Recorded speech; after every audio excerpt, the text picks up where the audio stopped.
সবাইকে শুভেচ্ছা জানিয়ে শুরু করছি চ্যানেল 24 এর নিয়মিত আয়োজন প্ল্যানেটারি হেলথ একাডেমিয়া সুরক্ষায় প্রতিদিন পাওয়ার্ড বাই ইউনাইটেড হসপিটাল। আপনাদের সঙ্গে আছি আমি আশেকিন প্রিন্স। আজকে আমাদের আলোচনার বিষয়বস্তু দায়িত্বশীল স্বাস্থ্যসেবায় বেসরকারি অংশীদারিত্ব। আর এই বিষয়ে কথা বলতে স্টুডিওতে আমাদের সঙ্গে রয়েছেন ইউনাইটেড হসপিটালের পরিচালক communication and business development doctor Shagufa Anwar. Doctor Shagufa Anwar, আপনাকে স্বাগত আমাদের অনুষ্ঠানে। ধন্যবাদ। ভার্চুয়ালি যুক্তরাষ্ট্র থেকে আমাদের সঙ্গে থাকবেন যুক্তরাষ্ট্রের চার্লসটন ইউনিভার্সিটি মেডিকেল সেন্টারের কার্ডিওলজি বিভাগের বিভাগীয় প্রধান এবং প্ল্যানেটারি হেলথ একাডেমিয়ার পরিচালক অধ্যাপক ডক্টর চৌধুরী হাফিজুল আহসান। ডক্টর আহসান, আপনাকেও স্বাগত আমাদের অনুষ্ঠানে। প্রথমে যেতে যাচ্ছি আমি ডক্টর শাগুফা আনোয়ারের কাছে। ডক্টর শাগুফা আনোয়ার, স্বাধীনতার এত বছর পরে দায়িত্বশীল স্বাস্থ্যসেবায় আমাদের বেসরকারি অংশীদারিত্বকে আপনি কিভাবে মূল্যায়ন করবেন? প্রথমে আপনাকে ধন্যবাদ জানাই। স্বাধীনতার 50 বছর, এটা বাঙালির জীবনে একটা বিরাট অর্জন। এর চাইতে বড় অর্জন আসলে বাঙালির জীবনে আর আসেনি। তো এই একটা পটভূমিকায় বেসরকারি স্বাস্থ্য ব্যবস্থা সম্পর্কে আমি কথা বলতে পারছি, আমার খুব ভালো লাগছে। আমি বেসরকারি স্বাস্থ্য ব্যবস্থার সাথে জড়িত 2 দশকের বেশি সময় ধরে, এবং আমি বলবো যে স্বাস্থ্য খাত এমন একটা খাত, এই একটা খাতে আমরা খুব জোর গলায় বলতে পারবো যে স্বাধীনতার 50 বৎসরে এই যে গোল্ডেন জুবলি, এর মধ্যে আমাকে বলতেই হবে স্বাস্থ্য ব্যবস্থায় বেসরকারি খাত অনেক বেশি দায়িত্বশীলতার পরিচয় দিয়েছে, অনেক বেশি অংশীদারিত্ব করেছে সরকারের সাথে, জনগণের সাথে, এবং সেটা বিভিন্নভাবে করেছে। সেটা আপনি যদি বলেন যে হসপিটাল বা সেবা খাত, সেটা আপনি যদি বলেন যে বিশেষ করে চিকিৎসক এবং নার্সিংদের তাদের যে দক্ষতা বৃদ্ধি এবং তাদের যে দেশে এবং বিদেশে বিভিন্ন জায়গায় সুনামের সাথে কাজ করা। এর বাইরেও আমরা যদি স্বাস্থ্যসেবা খাতের অন্যান্য জায়গাগুলো দেখি, যেমন ধরেন ঔষধ শিল্প একটা বড় জায়গা, যেখানে বাংলাদেশ এখন মাথা তুলে দাঁড়িয়েছে এবং একটা গর্বের সাথে বলতে পারে যে এই দেশের শতকরা 98% ঔষধ বাংলাদেশেই তৈরি হচ্ছে, এবং অনেকগুলো ঔষধ যেগুলো আগে বাইরে হতো, দেশে হতো না, যেমন ধরেন ভ্যাকসিন বা ধরেন বেশ কিছু ইনজেক্টেবল অ্যান্টি ক্যান্সার প্রোডাক্ট, সেগুলো বাংলাদেশে হচ্ছে, বিদেশে রপ্তানি হচ্ছে, এবং ঔষধের কাঁচামাল বাংলাদেশে তৈরি হচ্ছে। এবং এই করোনা বিপর্যয়ের সময় আমরা দেখলাম বাংলাদেশে পিপি তৈরি হচ্ছে, অনেক দূর আমরা এগিয়েছি, এবং এখন আমরা পিপি বাংলাদেশ থেকে বিদেশে রপ্তানি করার জন্য আরেকটা দুয়ার খুলে গেছে। এর বাইরে অন্যান্য যেসব ব্যবহার আমরা হসপিটালে করি, সিরিঞ্জ, সুচার, মাস্ক, এই ধরনের যত কনজিউমেবল করি, সেগুলোও এখন বাংলাদেশে চাহিদা বাড়াতে বাংলাদেশে তৈরি হচ্ছে, বিদেশেও রপ্তানি হওয়ার পথ খুলে গেছে। সো সব কিছু মিলে আমি বলবো স্বাস্থ্যসেবা খাতে এই গত 50 বছরের এই স্বাধীনতার প্রাপ্তির পরে বেসরকারি স্বাস্থ্যসেবা খাত অনেক বেশি স্বতঃপ্রণোদিতভাবে এগিয়ে এসেছে এবং কাঁধে কাঁধ মিলিয়ে সরকারের সাথে, জনগণের সাথে নিজেকে একটা শক্ত অবস্থানে নিয়ে গেছে। ডক্টর শাগুফা আনোয়ার, আপনাকে ধন্যবাদ। ডক্টর আহসান, ডক্টর শাগুফা আনোয়ার বলছিলেন যে ভালোভাবেই কাজ করতে পেরেছে বেসরকারি স্বাস্থ্য খাত। তো আপনার কি মনে হয় যে আমাদের দেশে বেসরকারি স্বাস্থ্য খাত কতটা দায়িত্বশীলতার পরিচয় দিয়েছে? তো আমার মনে হয় যে আমরা যে অগ্রগতি বাংলাদেশে দেখছি সেটা অবশ্যই একটা ওয়েলকাম নিউজ, কিন্তু আমরা এই অগ্রগতির জন্যে সন্তুষ্ট হয়ে বসে থাকলে চলবে না। আমাদেরকে এটা আরো কিভাবে এগিয়ে নিয়ে যেতে পারি, এবং এই যে অগ্রগতি এটা আমাদের সাধারণ মানুষের কাছে কিভাবে পৌঁছায় দিতে পারি আরো সুলভে এবং আরো নিশ্চিতভাবে। এটা যদি আমরা জনগণের কাছে পৌঁছায় দিতে চাই, তাহলে দায়িত্বশীল সেবার দরকার আছে। কারণ হলো, আমরা যখন সেবা দিই তখন আমাদের মনে রাখতে হবে যে আমাদের নিজস্ব একটা তাগিদ থাকে, যে একটা দায়িত্ব থাকে যে আমরা সেবাটা যা দিচ্ছি এটা যথাযথ সেবা হচ্ছে কিনা, এবং এই যে ট্রিটমেন্ট বলেন, ম্যানেজমেন্ট বলেন, এটা যে কারণে আমরা সেবাটা দিচ্ছি সেই অ্যাপ্রোপ্রিয়েট ইউজটা হচ্ছে কিনা। এটার জন্য আমাদের একটা নিজস্ব তাগিদ যেরকম থাকে, হাসপাতালগুলো বা ইনস্টিটিউশনগুলো তাদের নিজস্ব অ্যাকাউন্টেবিলিটির বোধ থেকে রেগুলার মিটিং করতে পারে, আউটকাম ডেটা দেখতে পারে, আউটকাম ডেটা রিলিজ করতে পারে, এবং ট্রান্সপারেন্সি রাখতে পারে, এবং ইন্টারনাল অডিট করতে পারে। সচেতনতা বৃদ্ধির জন্য, এডুকেশনের জন্য রেগুলার বেসিসে কনফারেন্স করতে পারে, এবং একটা হসপিটাল আরেকটা লাইক হসপিটালের সঙ্গে কম্পেয়ার করতে পারে যে আমরা আমাদের পারফরমেন্স অন্য লাইক হসপিটালের সাথে আমাদের পারফরমেন্স কেমন। এক্সাম্পল, মনে করেন আমি আমাদের হাসপাতালে যে অ্যানজিওপ্লাস্টি করছি বা স্টেন্টিং করছি, আমাদের হাসপাতালে যে করোনারি আর্টারি বাইপাস সার্জারি হচ্ছে, আমাদের আউটকামটা কিরকম আমাদের মতো অন্য হাসপাতালের সাথে তুলনা করলে, এবং সেটা করার জন্যে আমাদের কি দক্ষতার দরকার, আমাদের কোথায় ঘাটতি, আমাদের রোগীদের সিলেকশন কিভাবে করতে হবে, এটা হচ্ছে ইন্টারনাল। আরেকটা হচ্ছে যে আমাদেরকে সোসাইটির মাধ্যমেও আমরা এগুলো বেঁধে দিতে পারি। সোসাইটির গাইডলাইন্স আছে, অ্যাপ্রোপ্রিয়েট ইউজ হচ্ছে কিনা। আমার ব্লকেজ আছে করোনারি আর্টারিতে, যেহেতু আমার সাবজেক্ট, আমি সেটা উদাহরণ দিয়ে বলি। মনে করেন যে 40% 50% ব্লক, মানুষের কাছে মনে হবে আতঙ্ক, কিন্তু তার জন্য তো আমাদের স্টেন্টিং এর দরকার নেই।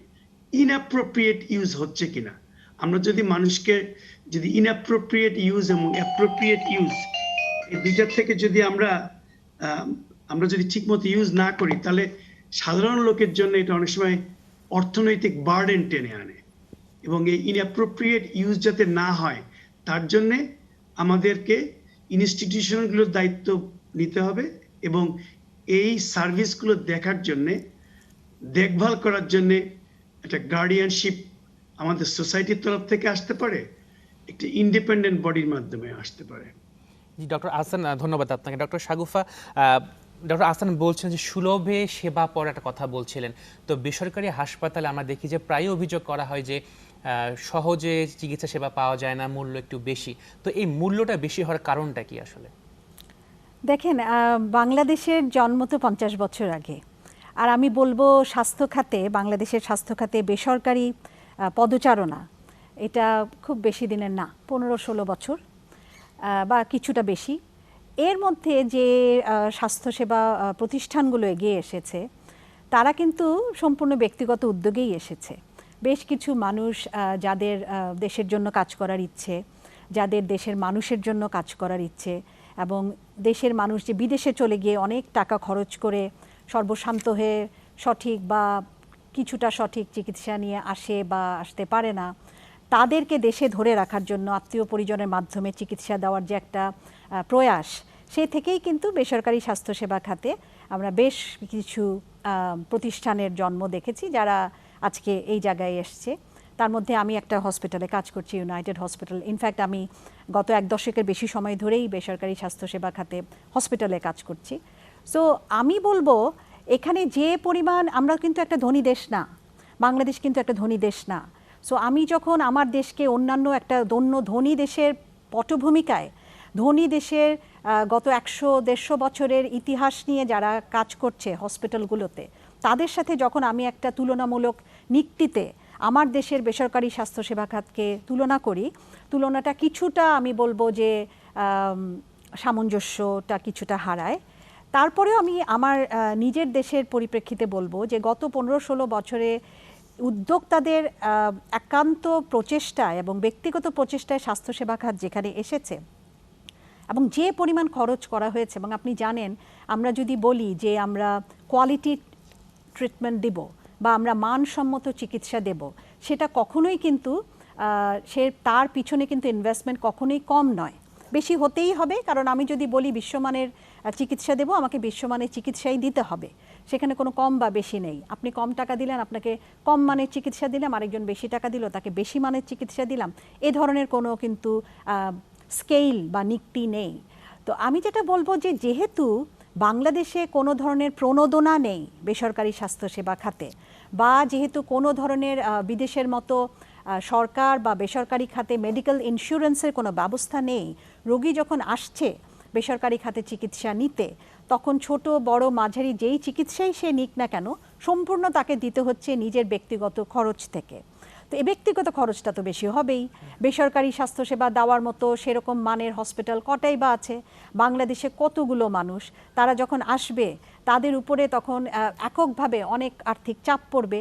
এবং যেটা আপনাকে বললাম যে সুলভে দেওয়ার মতো যে ধরনের ইনফ্রাস্ট্রাকচার আমাদের আছে, যে পরিমাণ ইনভেস্টমেন্ট হয়েছে বাংলাদেশে ব্যক্তিগত খাতে, সেটা তো একটা রোগীর পকেট থেকেই তাকে পূরণ করে তাহলে দিতে আপনি বলতে হচ্ছে। চাচ্ছেন যে মেডিকেল ইন্স্যুরেন্স নেই, প্রণোদনা নেই, এই কারণেই সেবার এটা মানটা একটা বড় বেসরকারি কারণ, হাসপাতালে। এটা একটা বড় কারণ। আরও একটা বড় কারণ হচ্ছে যে পরিমাণ রোগী আসে, সেই পরিমাণ রোগীকে জন্য যদি আমি আমার দুয়ারটা খুলে দিতে পারতাম, আমি যদি আমাদের মেডিকেল কলেজ বা আমাদের হসপিটাল বেসরকারি খাতে যারা আছে সেখানে যারা আসবে, সেখানে যদি আমি অনেক ভলিউম বাড়াতে পারতাম কোনো ধরনের সাবসিডি দিয়ে বা কোনো ধরনের প্রণোদনা দিয়ে, তাহলে পার পারসন এক্সপেন্ডিচার, প্রতিটা মানুষের উপরে খরচটা রোগীর কমে যেত। ক্যাপাসিটি, চিকিৎসার ক্যাপাসিটি, এটা কি বলছেন ভলিউম? না, আমি বলছি number of patients coming to the hospital. যারা হসপিটালে আসছে তাদের জন্য যদি আমি কোনো একটা পার্টনারশিপে, সরকারের সাথে পার্টনারশিপ হোক বা অন্য কোনো একটা বেসরকারি খাতের সাথে পার্টনারশিপে হোক, রোগীর উপরে যদি আমি চাপটা কমাতে পারতাম, অধিক পরিমাণ রোগী আসতো আমাদের হাসপাতালগুলোতে, হাসপাতালগুলোও সেবা দিতে পারতো সেরকম করে। প্রতিটা রোগীর উপর যে খরচ, স্কেলটা যেহেতু বেড়ে যেত, প্রতিটা রোগীর উপর যে খরচ, সেই খরচটা কমে আসতো। এখন কিন্তু পুরোটাই রোগীর উপর দিয়ে যাচ্ছে। কাজে একটা হাসপাতাল তার ব্যক্তিগত উদ্যোগ থেকে যতটুকুই কমাক না কেন, এটা কখনোই যথেষ্ট হবে না রোগীর উপরে। জি, ডক্টর শাগুফান, আপনাকে ধন্যবাদ। ডক্টর হাফিজুল আহসান, আপনার কাছে আসবে বিরতির পরে। দর্শক, সময় হলো একটি বিরতির পর ফিরে এসে আমরা আবারও কথা বলবো সুরক্ষায় প্রতিদিন অনুষ্ঠানে।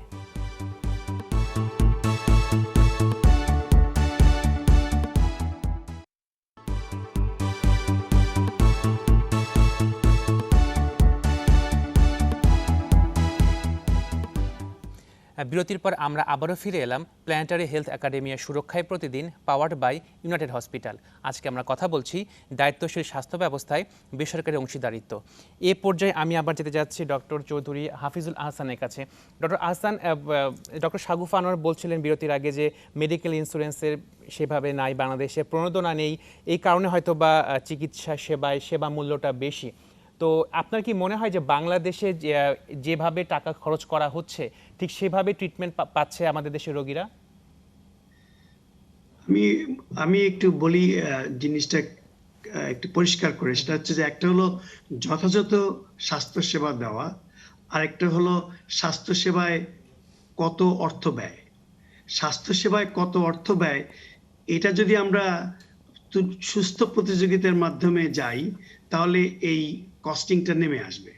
এবং ডক্টর আনোয়ার যেটা বললেন যে আমরা যদি বেসরকারি খাতকে দেখি বাংলাদেশে, আমি মনে করি যে আমার সাবজেক্ট কার্ডিওভাস্কুলার ডিজিজে বলি, বাংলাদেশ সিগনিফিক্যান্ট অ্যাডভান্সমেন্ট দেখিয়েছে কার্ডিওভাস্কুলার ডিজিজে। আমাদের অনেক রোগী যে চলে যাচ্ছিল, এই ম্যাসিভ এক্সোডাসকে আমরা কিন্তু বন্ধ করতে পারছি বাংলাদেশে। আমাদের অ্যাঞ্জিওপ্লাস্টি, স্টেন্ট, বাইপাস সার্জারি, এগুলোর কস্টিং যেমন নেমে আসছে, আমাদের outcome data is really good, এবং I think we can take pride in that. কিন্তু সব সেক্টরে কিন্তু তাই না। আমি আপনাকে বলবো অনকোলজি সেক্টরে নাই, পালমোনারি ক্রিটিক্যাল কেয়ারে আমরা এখন স্ট্রাগল করছি, কার্ডিওলজিতেও আমাদের লিমিটেশনস আছে। মনে করেন অনেক এরিয়াতে আছে, বিশেষ করে হার্ট ফেলিওরে আমরা এখনো সেভাবে আগাইতে পারি নাই, এবং হার্ট ফেলিওর হয়তো আরো বেশি সামনে আসছে। কিন্তু যেটা আপনাকে আমি বলতে চাই সেটা হচ্ছে যে যদি আমাদের খরচ কমাতে হয়, সেটা ডেফিনেটলি একটা কনসার্ন, এবং আমাদের জনগণের স্বার্থে কিভাবে সুলভে সঠিক চিকিৎসা দিতে পারি তার জন্য একটা সুস্থ প্রতিযোগিতা থাকলে এবং যদি রিপোর্টিং সিস্টেম থাকে, তাহলে এটা আমাদেরকে উপকার করবে। কিন্তু একই সঙ্গে যেটা ডক্টর আনোয়ারও বললেন, যে আমাদেরকে দেখতে হবে যে এই চিকিৎসার নামে আমরা যথাযথ চিকিৎসা দিতে যদি ব্যর্থ হই, তাহলে অযথা পয়সা খরচ রোগীদের জন্য, সেটা কিন্তু একটা বিরাট কনসার্ন। এটা দেখবে কে? এটা আমাদের দেখা উচিত। আমাদের নিজেদের বিবেকের মাধ্যমে আমরা আমাদেরকে দায়বদ্ধতা আছে, আমাদের ইনস্টিটিউশনাল দায়বদ্ধতা আছে, আমাদের একজন চিকিৎসক হিসেবে দায়বদ্ধতা আছে। তার উপরে আমি বলবো যে সোসাইটির তরফ থেকে হোক, সরকারের তরফ থেকে হোক, ইন্ডিপেন্ডেন্ট বডি থেকে হোক, একটা অভিভাবকত্বের দরকার আছে, গার্ডিয়ানশিপের। ডক্টর আহসান, আপনি বলছিলেন যে সুস্থ প্রতিযোগিতা নেই।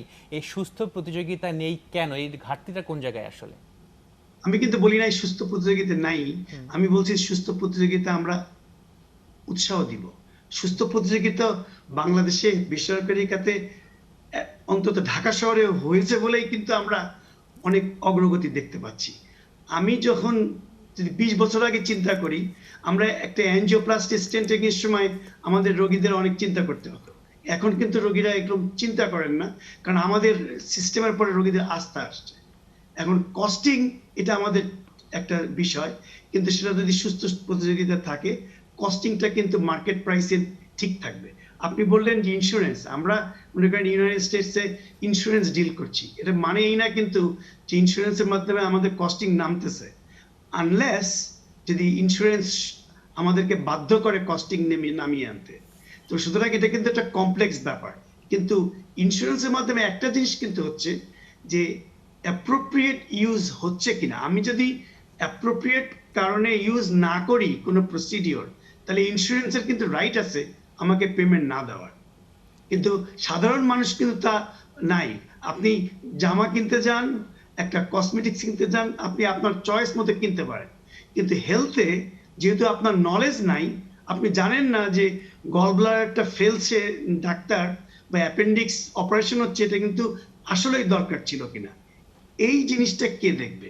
এটা দেখার জন্য আমাদের নিজেদেরই এগিয়ে আসতে হবে, ডাক্তারদের এগিয়ে আসতে হবে, সোসাইটিকে এগিয়ে আসতে হবে, আমাদের দেখভাল করার জন্য কোনো ইন্ডিপেন্ডেন্ট বডি থাকতে হবে।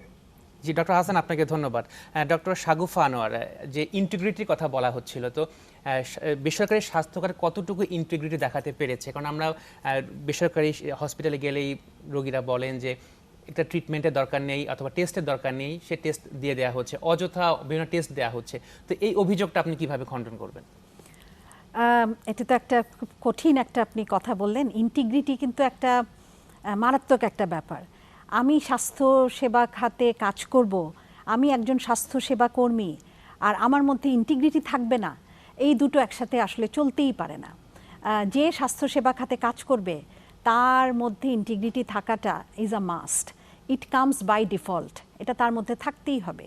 ইনফ্যাক্ট আজকে যে আপনাদের অনুষ্ঠানের আপনার যে প্রোগ্রামটা যে নাম দিয়েছেন, দায়িত্বশীল স্বাস্থ্য ব্যবস্থা, দায়িত্বশীল তো হতেই হবে। স্বাস্থ্য ব্যবস্থা দায়িত্বশীল হওয়ার কোনো বিকল্প নেই।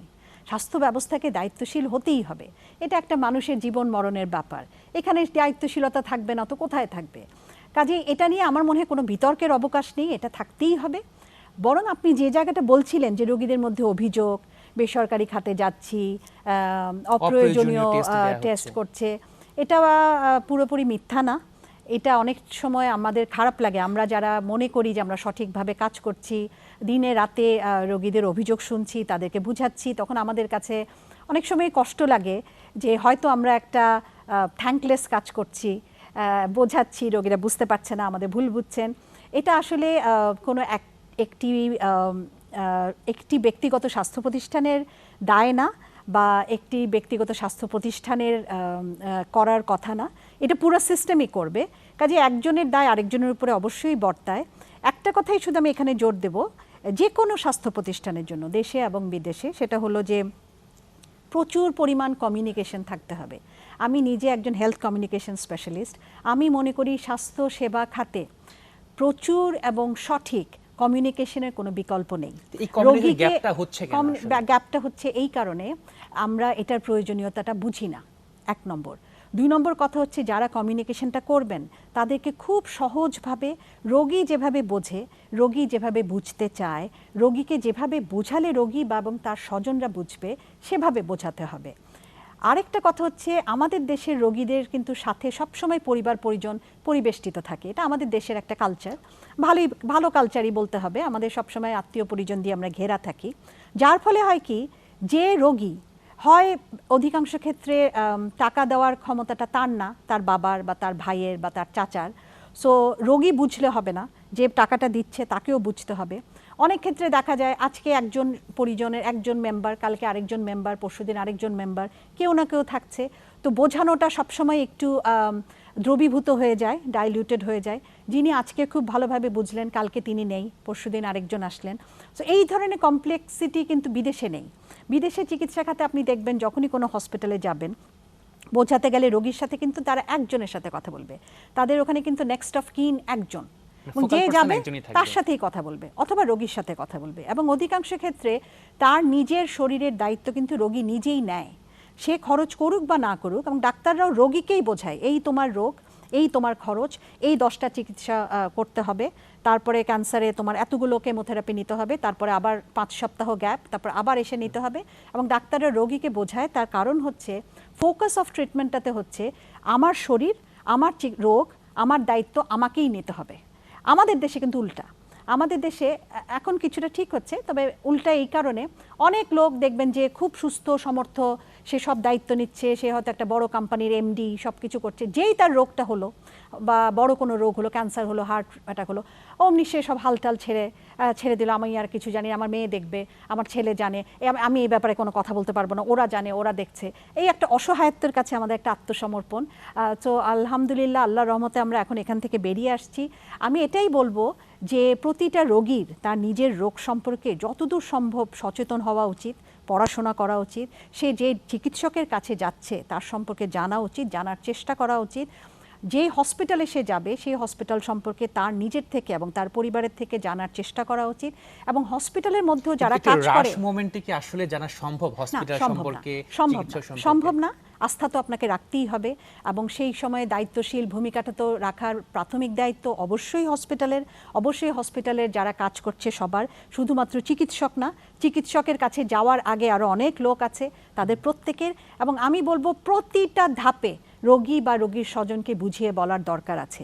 ভুল বুঝাবুঝিটা তখনই হয় যখন দেখা যায় রোগী আসলো, রোগীর অনেকগুলো টেস্ট হয়ে গেল, তারপরে আফটার 3 to 4 আওয়ার্স দেখা গেল যে হঠাৎ করে রোগীর কাছে একটা বিল দেওয়া হলো, এতগুলো টাকা কেন, এতগুলো টেস্ট কেন করা হলো, কি হলো, আমাকে কিছুই বলা হলো না।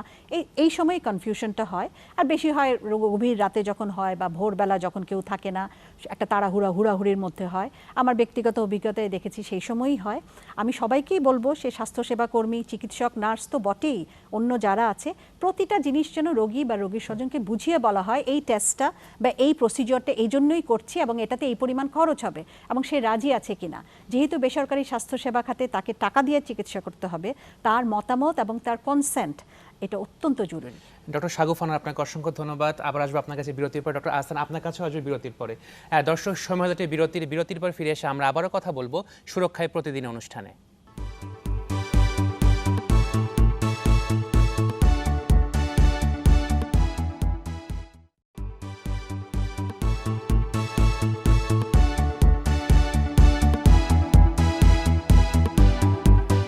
বিরতির পর আমরা আবারও ফিরে এলাম প্ল্যানেটারি হেলথ একাডেমিয়া সুরক্ষায় প্রতিদিন, পাওয়ার্ড বাই ইউনাইটেড হসপিটাল। এই পর্যায়ে আমি আবার যেতে যাচ্ছি ডক্টর শাগুফা আনোয়ারের কাছে। ডক্টর আনোয়ার, বেসরকারি স্বাস্থ্য ব্যবস্থায় শুধুমাত্র তো চিকিৎসা দেওয়াটা মূল কথা নয়, এবার ইনোভেশন আছে, গবেষণা আছে। তো এই গবেষণা ইনোভেশনে কতটুকু আপনারা করতে পারছেন? আমি বলবো এক কথায় উৎকর্ষে আমরা কিছু ক্ষেত্রে আমি তো বলবো একেবারেই বিশ্বমানে আমরা গেছি। আমি আপনাকে ধন্যবাদ জানাচ্ছি এই ব্যাপারে আমাকে কথা বলার সুযোগ দেওয়ার জন্য। যে সাবজেক্টটাতে ডক্টর হাফিজ কাজ করছেন, উনি বললেন যে কার্ডিওলজি বা হার্টের চিকিৎসা বা কার্ডিয়াক সার্জারি, এগুলোতে আপনি বলেন যে ধরনের উন্নত মানের যন্ত্রপাতি বা আধুনিক ক্যাথ ল্যাব ওনাদের যেসব বিদেশের বড় বড় হাসপাতালে আছে, তার কোনোটি আমাদের দেশে ব্যতিক্রম নেই। আমার হাসপাতালে তো বটেই, এর বাইরে ক্যান্সার চিকিৎসায় আমাদের হসপিটালে আপনি আশ্চর্য হবেন, আজকে থেকে প্রায় 10 বছর আগে আমরা মেডিকেল সাইক্লোট্রন বাংলাদেশে প্রথম ইউনাইটেড হসপিটালে এনেছি, প্রায় 100 কোটি টাকার মতো খরচ করে, যেখানে ক্যান্সারের রোগের শনাক্তকরণে এবং নির্ণয়ে যে পেট সিটি স্ক্যান যেটা করা হয় শরীরের যে কোনো জায়গা থেকে ক্যান্সার খুঁজে বের করার জন্য, এই কাঁচামালটা এখানে তৈরি হচ্ছে, যেটা বাংলাদেশের সব জায়গাতে আমরা সরবরাহ করছি, এবং এগুলোকে ব্যবহার করার জন্য দক্ষ জনশক্তি নির্মাণের জন্য আমরা কাজ করছি। দক্ষ জনশক্তি না থাকলে কিন্তু যেই আপনি ইনস্ট্রুমেন্টই আনেন না কেন, সেটাকে চালানোর মতো দক্ষতা আমাদের থাকবে না। এই সব দিকে কিন্তু কোনো বাংলাদেশের সাথে অন্য কোনো দেশের সাথে তুলনায় কিন্তু আমরা পিছিয়ে নেই। এর বাইরেও আপনি যদি স্টাডির কথা বলেন বা আপনি যদি বলেন যে এগুলো নিয়ে লেখাপড়া হচ্ছে কিনা বা জার্নালে কন্ট্রিবিউট করা হচ্ছে কিনা, এমনকি কোভিড চলাকালীন সময়ে এই সরকারের সাথে একটা বেসরকারি উদ্যোগের একটা পার্টনারশিপের মধ্যে আমরা যেভাবে প্রত্যেকটা সপ্তাহে একটা কান্ট্রি ওয়াইড মনে করেন যে একটা হসপিটাল থেকে একটা কেসকে সেটাকে হাইলাইট করে পুরো বাংলাদেশের সব ডক্টরদের মধ্যে একটা মনিটরিংয়ের মাধ্যমে যে শেয়ার করা, সেখানে আমাদের অ্যাক্টিভ পার্টিসিপেশন আছে। এবং করোনার মধ্যে আমরা যে একটা আলাদা করোনা একটা ইউনিট করেছি হসপিটালের মধ্যে, নন করোনা এবং শুধু করোনা, এই দুটোর মধ্যে যে আলাদা করেছে, সেখানে যেভাবে অতি দ্রুততার সাথে আমরা হাই ফ্লো নাজাল ক্যানুলা থেকে শুরু করে অন্যান্য সব ধরনের আইসিইউ ফ্যাসিলিটি আমরা নিয়ে এসেছি এবং সেখানে আলাদা ডক্টর আলাদা নার্স দিয়ে চিকিৎসা দিচ্ছি, সেগুলোর যে স্টাডিগুলো উঠে আসছে, যদিও অল্প সময়, 1 বছরের মতো সময় আমাদের, এগুলো অ্যামেজিং। এবং এটা তো আপনাদের হসপিটালের কথা বলছেন, আমি তো সার্বিকভাবে বেসরকারি খাতকে বলি। হচ্ছে এবং কারণ আমি এই কথাটা আপনাকে বলতে চাচ্ছিলাম, যেটা হাফিজ ভাই বললেন যে একটা অংশীদারিত্ব বা প্ল্যাটফর্মের দরকার আছে, আমি বলবো যে করোনার মধ্যে এটা অনেক শক্তিশালী হয়েছে। এটা আসলে আমাদের করতে হয়েছে দেশের ভিতরে এবং দেশের বাইরে, কারণ আমরা একটা অজানার ভয়ে পড়ে গিয়েছিলাম। এই রোগটাকে আমরা কেউই চিনি না, জানি না, তো যার ফলে পরস্পরের সাথে কথা বলা, পরস্পরের সাথে শেয়ার করা, তোমার ওখানে কি হচ্ছে, আমার ওখানে এটা হচ্ছে, কোন সময়ে তুমি কি চিকিৎসা দিচ্ছ, কিভাবে পলিসিটা করছো, এই ধরনের আদান প্রদান কিন্তু অনেক বেশি হয়েছে। আমি বলবো যে এই কোভিড পরবর্তী সময়ে আমরা এখন অনেক বেশি শক্তিশালী, আমাদের মধ্যে যোগাযোগ অনেক বেশি এখন রোবাস্ট, এবং আমরা অনেক বেশি একজন আরেকজনের কাছে হাত বাড়াচ্ছি এবং আমরা নেটওয়ার্কিংটা অনেক স্ট্রং করেছি। ডক্টর শাগুফ আনোয়ার, আপনাকে অসংখ্য ধন্যবাদ। ডক্টর আহসান, আপনার কাছে প্রশ্ন, যে ডক্টর শাগুফ আনোয়ার বলছিলেন যে ডক্টর অথবা হসপিটাল এবং রোগীদের মধ্যে একটা কমিউনিকেশন গ্যাপ থেকে যায় অথবা আস্থার একটা সংকট রয়েছে। আপনার কি মনে হয় যে সেবা মূল্য কমিয়ে এই আস্থাটাকে আরো বাড়ানো যেতে পারে? খুব সংক্ষেপে যদি বলেন। হ্যাঁ, আসলে দায়িত্ব শুধু ডাক্তারদের যেরকম, সেরকম রোগীদেরও কিছু দায়িত্ব আছে। আমার যদি রোগ হয়, আমার জানতে হবে যে আমার রোগের সম্পর্কে আমাকে পড়াশোনা করতে হবে, খোঁজ নিতে হবে, বুঝতে হবে ডাক্তার কি বলছেন। এই দায়িত্ব কিন্তু রোগীদের থাকতে হবে। আর একটা জিনিস হলো যে আমাদের যেটা বাংলাদেশে একটা স্পেসিফিক সমস্যা আমি দেখি, আমি বছরে কয়েকবার করেই যাই, বাংলাদেশে কাজও করি, যে আমাদের এই যেটাকে বলে 12 মাতব্বর আমাদের দেশে আছে, যে একজন রোগীর অসুস্থ হলে মানে পাড়া প্রতিবেশী আত্মীয় স্বজন বিভিন্ন জন এসে ডাক্তারের সাথে কথা বলার চেষ্টা করেন এবং একটা অযথা রেফারেন্স দেন, আমার এরকম হয়েছিল তো আপনি এরকম হবে না কেন। তো এটা বলা তো মুশকিল। আমি শুধু অ্যান্সার করতে পারি আমার রোগীর কি হলো। আমি আপনাকে একটা কথা বলি যে এই নলেজ গ্যাপের জন্য যে কি ধরনের ডিজাস্টার হইতে পারে, সেটা হচ্ছে একটা মানে প্রাইম এক্সাম্পল হচ্ছে করোনা ভাইরাস। করোনার সময় দেখবেন যে অনেক ধরনের উদ্ভট জিনিস তৈরি হলো, তা এখনো আছে। ভ্যাকসিন নিয়েও মনে করেন ভয় ভীতি, এই উল্টাপাল্টা তথ্য দিয়ে বিভ্রান্ত করা। কিন্তু যদি ঠান্ডা মাথায় আমরা চিন্তা করি, আজকে আমাদের দেশে স্মল পক্স নাই, আজকে আমাদের দেশে পোলিও নাই, এগুলো কি এমনি হলো? এগুলো হলো যে সিস্টেমেটিক ওয়েতে আমরা ভ্যাকসিন ইফেক্টিভলি দিতে পারছি বলে, পাবলিককে আমরা বলতে উদ্বুদ্ধ করতে পারছি যে আপনারা ভ্যাকসিন নেন, এবং সেভাবেই এটা কিন্তু হলো। তা আমি হতাশ না, কারণ বাংলাদেশ সিগনিফিকেন্টলি প্রোগ্রেস করছি আমরা সমবেতভাবে। এবং এই যে কালেকটিভ যে এফার্ট, এই কালেকটিভ এফার্টটা আমাদের জন্য একটা বিরাট মানে পাথেয় বলবো আমি। এবং এর জন্য আমাদের সবাইকেই এই স্বাস্থ্য খাতে সবাইকে একভাবেই আগাতে হবে। এবং এই জন্য আপনি যদি বলেন, আমরা মাঝে মাঝে বলি যে ব্যাড অ্যাপল থাকে না, ব্যাড অ্যাপল থাকে, কিন্তু system will sort out how to throw away the bad apples. এবং তার জন্যই এই অ্যাকাউন্টেবল হেলথ কেয়ারের দরকার আছে, যে অ্যাকাউন্টেবিলিটিটা ফ্রম উইদিন, অ্যাকাউন্টেবিলিটিটা by a separate guardian bodies. তো এই দুইটা সিস্টেমই আমাদের রাখতে হবে। ডক্টর আহসান, আপনাকে অসংখ্য ধন্যবাদ আমাদের সময় দেওয়ার জন্য। ডক্টর শাগুফ আনোয়ার, আপনাকে অসংখ্য ধন্যবাদ সময় দেওয়ার জন্য। দর্শক, অনুষ্ঠান শেষ করার আগে অবশ্যই বলবো, আমাদের যে বেসরকারি স্বাস্থ্য খাত রয়েছে, এই স্বাস্থ্য খাত জনগণের স্বাস্থ্য সেবায় আরও এগিয়ে আসবেন এবং জনগণ তাদের উপরে আস্থা প্রতিষ্ঠা করতে পারবেন।